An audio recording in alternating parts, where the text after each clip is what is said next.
بسم اللہ الرحمن الرحیم۔ السلام علیکم ورحمۃ اللہ وبرکاتہ۔ ناظرین محترم، آپ کے بچے یا آپ بھلے ہی آپ سے پوچھیں یا نہ پوچھیں، لیکن آپ انہیں یہ ضرور بتایا کیجئے کہ ہم فلسطین سے اس لیے محبت کرتے ہیں کیونکہ یہ فلسطین انبیاء علیہ السلام کا مسکن اور سرزمین رہی ہے۔ نمبر 2، حضرت ابراہیم علیہ السلام نے فلسطین کی طرف ہی ہجرت فرمائی تھی۔ نمبر 3، اللہ تبارک و تعالی نے حضرت لوط علیہ السلام کو اس عذاب سے نجات دی جو ان کی قوم پر اسی جگہ نازل ہوا تھا، اور حضرت داؤد علیہ السلام نے اسی سرزمین پر سکونت رکھی اور یہی اپنا ایک محراب بھی تعمیر فرمایا، اور حضرت سلیمان علیہ السلام اسی ملک میں بیٹھ کر ساری دنیا پر حکومت فرمایا کرتے تھے۔ اور چونٹی کا وہ مشہور قصہ جس میں ایک چونٹی نے اپنے باقی ساتھیوں سے کہا تھا، اے چونٹیو اپنے بلوں میں گھس جاؤ، یہی اس ملک میں واقع اسکلان شہر کی ایک وادی میں پیش آیا تھا، جس کا نام بعد میں وادی النمل یعنی چونٹیوں کی وادی رکھ دیا گیا تھا۔ اور حضرت زکریا علیہ السلام کا محراب بھی اسی شہر میں ہے، اور حضرت موسیٰ علیہ السلام نے اسی ملک کے بارے میں اپنے ساتھیوں سے کہا تھا کہ اس مقدس شہر میں داخل ہو جاؤ۔ انہوں نے اس شہر کو مقدس، اس شہر کے شرک سے پاک ہونے اور انبیاء علیہ السلام کا مسکن ہونے کی وجہ سے کہا تھا۔ ناظرین محترم، اس شہر میں کئی معجزات وقوع پذیر ہوئے ہیں، جن میں ایک کنواری بی بی حضرت مریم علیہ السلام کے بطن سے حضرت عیسیٰ علیہ السلام کی ولادت مبارکہ بھی ہے۔ حضرت عیسیٰ علیہ السلام کو جب ان کی قوم نے قتل کرنا چاہا تو اللہ تبارک و تعالی نے انہیں اسی شہر سے آسمان پر اٹھا لیا تھا۔ ناظرین محترم، ولادت کے بعد جب عورت اپنی جسمانی کمزوری کی انتہا پر ہوتی ہے، ایسی حالت میں بی بی مریم کا کھجور کے تنے کو ہلا دینا بھی ایک معجزہ الہی ہے، اور قیامت کی علامات سے ایک حضرت عیسیٰ علیہ السلام کا زمین پر واپس تشریف لانا اسی شہر کے مقام سفید مینار کے پاس ہوگا، اور اسی شہر کے ہی مقام باب لد پر حضرت عیسیٰ علیہ السلام دجال کو قتل کریں گے، اور روایات میں ہے فلسطین ہی ارض محشر ہے۔ ناظرین محترم، اسی شہر سے یاجوج ماجوج کا زمین پر قتال اور فساد کا کام شروع ہوگا، اور اس شہر میں وقوع پذیر ہونے والے قصوں میں سے ایک قصہ طالوت اور جالوت کا بھی ہے۔ اور فلسطین کو نماز کی فرضیت کے بعد مسلمانوں کا قبلہ اول ہونے کا اعزاز بھی حاصل ہے۔ ہجرت کے بعد حضرت جبریل علیہ السلام دوران نماز حکم ربی سے آقا علیہ السلام کو مسجد اقصی فلسطین سے بیت اللہ یعنی کعبہ مشرفہ مکہ مکرمہ کی طرف رخ کرا گئے تھے۔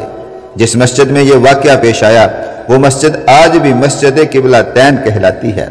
ناظرین محترم، حضور اکرم صلی اللہ علیہ وسلم معراج کی رات آسمان پر لے جانے سے پہلے مکہ مکرمہ سے یہاں بیت المقدس یعنی فلسطین لائے گئے تھے۔ سرکار دو عالم صلی اللہ علیہ وآلہ وسلم کی اقتداء میں انبیاء علیہ السلام نے یہاں نماز ادا فرمائی۔ اس طرح فلسطین ایک بار پھر سارے انبیاء کا مسکن بن گیا۔ حضرت سیدنا ابو ذر غفاری رضی اللہ تعالی عنہ کہتے ہیں کہ میں نے رسول اللہ سے عرض کیا کہ زمین پر سب سے پہلی مسجد کون سی بنائی گئی؟ تو آپ نے فرمایا کہ مسجد الحرام یعنی خانہ کعبہ۔ میں نے عرض کیا پھر کون سی مسجد بنائی گئی؟ آپ نے فرمایا کہ مسجد الاقصی یعنی بیت المقدس۔ میں نے پھر عرض کیا کہ ان دونوں کے درمیان کتنا فاصلہ تھا؟ آپ نے فرمایا کہ 40 برس کا، اور فرمایا کہ تو جہاں بھی نماز کا وقت پالے وہی نماز ادا کر لے، بس وہ مسجد ہی ہے۔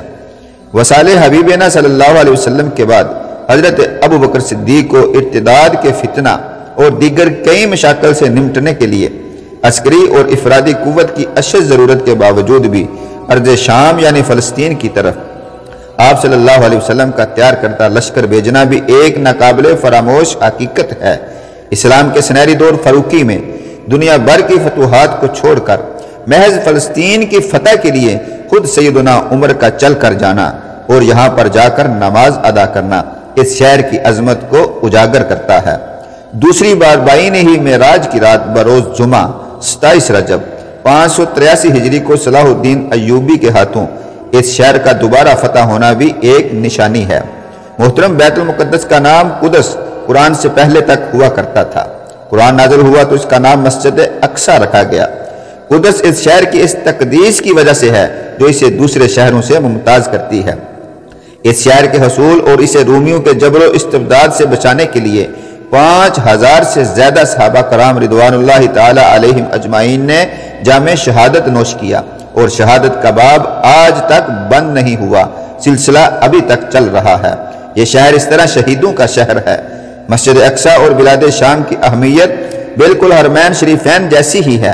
جب قرآن پاک کی یہ آیت والتین والزیتون وطور سینین وہذا البلد الامین نازل ہوئی تو ابن عباس کہتے ہیں کہ ہم نے بلاد شام کو، التین انجیر سے بلاد فلسطین کو، الزیتون زیتون سے، اور طور سینین کو مصر کے پہاڑ کو ہے طور جس پر جا کر حضرت موسیٰ علیہ السلام اللہ پاک سے کلام کیا کرتے تھے استدلال کیا۔ اور قرآن پاک کی یہ آیت مبارکہ وَلَقَدْ كَتَبْنَا فِي الزَّبُورِ مِن بَعْدِ الذِّكْرِ أَنَّ الْأَرْضَ يَرِثُهَا عِبَادِيَ الصَّالِحُونَ سے یہ استدلال لیا گیا کہ امت محمد حقیقت میں اس مقدس سرزمین کی وارث ہے۔ فلسطین کی عظمت کا اندازہ اس بات سے بھی لگایا جا سکتا ہے، یہاں پر پڑھی جانے والی ہر نماز کا اجر 500 گنا بڑھا کر دیا جاتا ہے۔ ناظرین محترم، اگر آپ ایسی ویڈیوز دیکھتے رہتے ہیں تو ہمارے اس چینل کو سبسکرائب کر لیں تاکہ ہماری ہر ویڈیو آپ تک پہنچ سکے۔ شکریہ۔ آپ جہاں رہیں خوش رہیں۔ السلام علیکم۔